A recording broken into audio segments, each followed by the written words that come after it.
Okay, so what we're going to do today is go through some example problems for systems so you know how to solve the different types of problems for your assignment and your practice. First, we're going to start off with the flow rate equation types of calculations.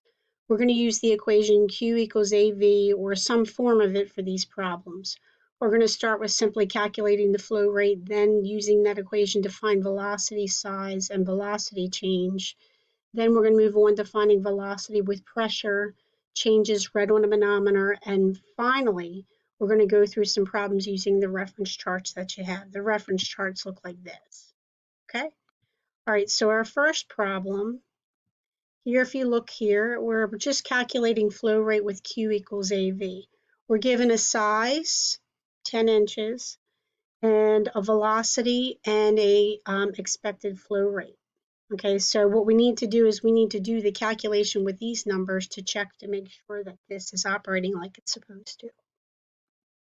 Okay, so since the duct is round, we have to find the area of that first, but we need to make sure that all the units match. And I think you'll find that that is the most challenging part of all of these systems calculations. So it'd be a good idea to have some practice with dimensional analysis. Here I converted the area from square inches to square feet. Then I converted the velocity to feet per minute. Afterwards, I calculated the flow rate, and we can see, according to this number, the device is not performing to specification. Okay.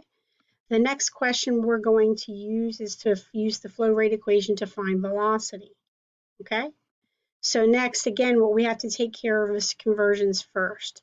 I always like to do them up front so they are out of the way, and typically conversions done up front are easier because we don't have to deal with more complicated units. Now I have to reformat the flow rate equation here. Once I go through all of my conversions, once I do the flow rate equation, I have to reformat it to solve for velocity. And then all I need to do is put in my numbers and solve. Okay. Now I do have to convert that answer because I believe typically it wants velocity in feet per second. So there's my answer. Okay, moving on to the next problem. Okay, we'll see that we'll be using the flow rate equation again, but this time we're going to be solving for area. Okay, in this case, we are given one measurement of a duct here, so we need to find the other measurement. So we're going to solve for the area and then divide by that measurement so we can get the measurement that we need. Okay, so we got to find the required area first, and that's what I do here. And we're going to convert that to square inches, okay, and then divide that by our number to get the size that we need.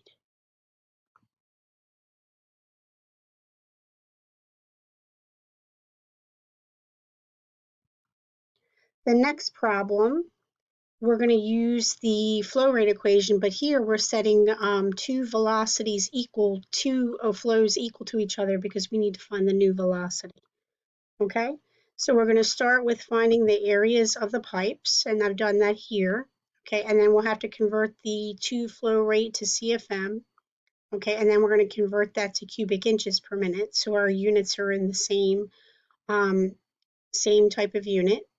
And then we use the flow rate equation to get the velocity of the first flow, and then use the flow rate equation again here. You can see I have A1, V1 because this is what I begin with, and then A2, V2, this is what I end with, and we are solving for the new velocity.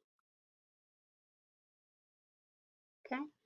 In this problem, we're using the manometer measurements to find pressure due to velocity change.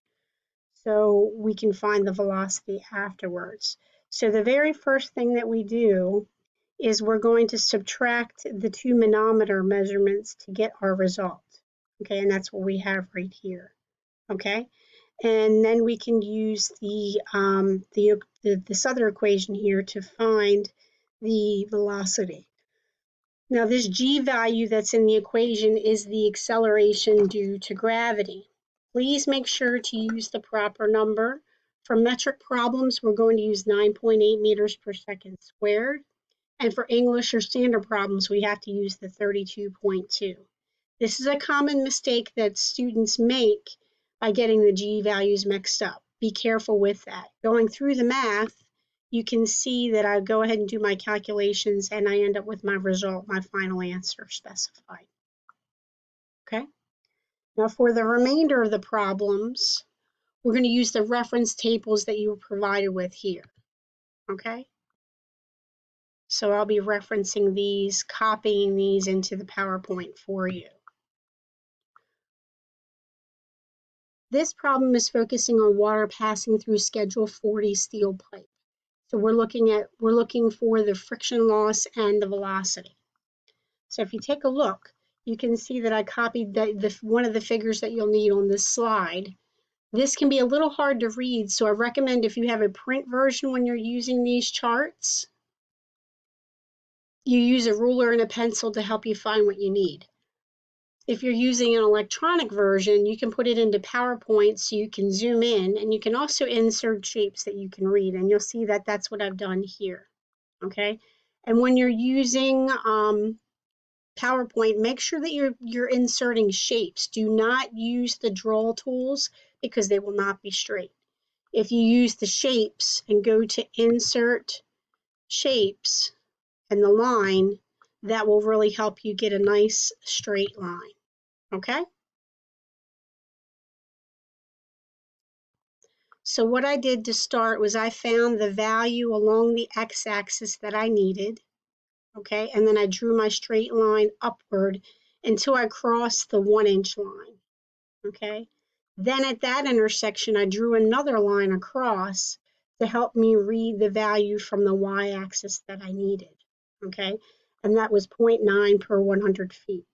But since I have 250 feet of pipe, I have to account for all of it. So what I need to do is I need to multiply that 0.9 by 2.5 because there's 250 feet. And you can see, how did I get that 2.5? I divided the 250 by the 100, and this is my final answer for that problem. Okay. Now the second part of the problem, we still need to find the velocity, which is a different chart, so I put that on this slide. I found the flow that I needed on the x-axis. Drew a line until it crossed the 1-inch angled line that I'm using, okay? And then drew a horizontal line across to read the velocity, okay? This one reads 2 feet per second, and that's the answer, the second answer to that question, okay? Now the next problem is similar, but it uses the chart for water in copper pipe.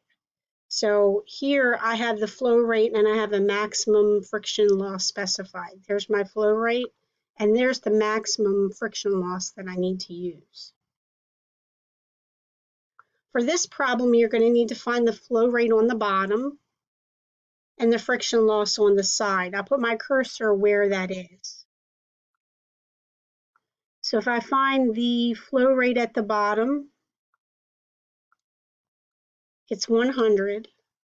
And I basically go up until I touch the 1 psi line, okay, which is right here. You can see that I have my cursor right there. I'm in between two of the lines, okay. I am under 1 inch, but I'm over 1 1/4, okay. Now, if I go with the 1 inch, you can see that I'm going to end up being over my 1 per 100 foot friction limit. So that means that I'm forced to use the larger pipe here. Now, when I use the larger pipe, I'm going to be below the 1 inch, so I need to actually measure what that is. So I will draw that horizontal line where that 100 crosses that green line that's there, and I go across and I read my value and I get 0.8, okay? Now, the last problem references air ducts, so we need to use the last two charts in your document. Now, the size that they gave us is square, so we need to, or rectangular, so we need to find an equivalent round size because that's what's on the friction chart. So I got to start using the very last page first, okay, for this equivalent size, okay?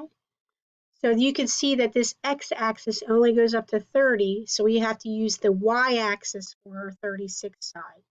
So I put the lines on the figures here. You can see there's the line for the 36, and then there's the vertical line for the 12, okay?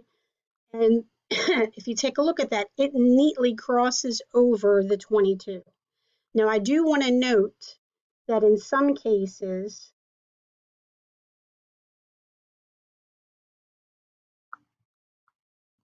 you're going to end up with a point that is not touching a curve. So if you do that, you have to make sure the point is under the size. So you want to go with the larger size to reduce the friction. Now that I have that size, the 22, I can go to use the friction chart, okay?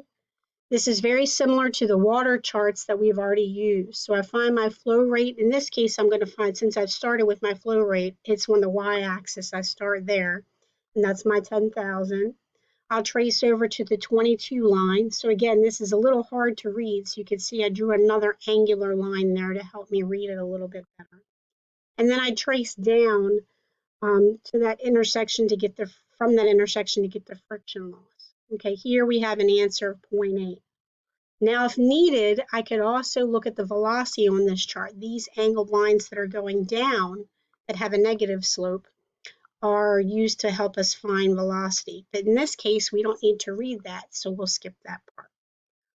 So please make sure that you go back and review the video where needed, pause it if necessary, and open up the document and zoom in where need be. And I wish you the best of luck on your practice and your assignment.